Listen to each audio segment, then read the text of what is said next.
Hello friends, welcome to Reality Media. നമ്മൾ ഇന്ന് വന്നിരിക്കുന്നത് എമ്പുരാൻ്റെ ഏറ്റവും പുതിയ അപ്ഡേറ്റ്സുമായിട്ടാണ്. എമ്പുരാൻ മൂവിയുടെ ട്രെയിലർ റിലീസായപ്പോൾ തൊട്ട് സോഷ്യൽ മീഡിയ മുഴുവൻ വൻ ചർച്ചയായിക്കൊണ്ടിരിക്കുകയാണ്.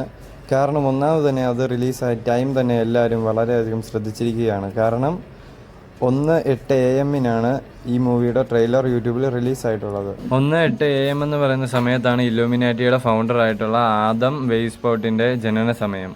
ഫ്രണ്ട്സ്, ഈ സമയം തമ്മിൽ നോക്കുകയാണെങ്കിൽ ഇല്ലുമിനാറ്റിയുമായി നമ്മുടെ മൂവിക്ക് നല്ല രീതിയിൽ കണക്ഷൻ ഉണ്ടെന്ന് വേണം നമ്മൾ മനസ്സിലാക്കാൻ.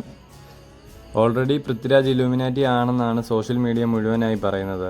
അതുകൂടാതെ തന്നെ നമ്മൾ ട്രെയിലറിൻ്റെ അവസാനം പൃഥ്വിരാജിൻ്റെ പേര് എഴുതി കാണിക്കുമ്പോൾ അവിടെ നമുക്ക് പൃഥ്വിരാജിൻ്റെ പേരിന് പിന്നിലായി ഒരു സ്റ്റാർ കാണാൻ സാധിക്കും. ആ സ്റ്റാർ നമുക്ക് ഇല്ലുമിനാറ്റി ആയിട്ട് തന്നെ കണക്ക് കൂട്ടാം. കാരണം ഇസ്രായേലുകളിൽ ഇല്ലുമിനാറ്റിയുടെ മുകളിലുള്ളവർ എല്ലാം ഈ സ്റ്റാറിനെ ആരാധിക്കുന്നതായി പല രീതിയിൽ നമ്മൾ ന്യൂസുകളിൽ കണ്ടിട്ടുണ്ട്. അപ്പോൾ ഇതെല്ലാം വെച്ച് കണക്ക് കൂട്ടി നോക്കുകയാണെങ്കിൽ ഈ സിനിമയുമായി ഇല്ലുമിനാറ്റിക്ക് നല്ലധികം ബന്ധമുണ്ട്. നമുക്ക് കിട്ടിയിരിക്കുന്ന വിവരങ്ങളാണ് നമ്മൾ ഈ വീഡിയോയിലൂടെ പങ്കുവച്ചിരിക്കുന്നത്. അപ്പോൾ നിങ്ങൾക്ക് എല്ലാവർക്കും വീഡിയോ ഇഷ്ടമായാൽ ഉറപ്പായും ചാനൽ സബ്സ്ക്രൈബ് ചെയ്യുക, ബെല്ലൈക്കൺ അമർത്തുക. അപ്പോൾ അടുത്തൊരു വീഡിയോയുമായി വീണ്ടും കാണാം.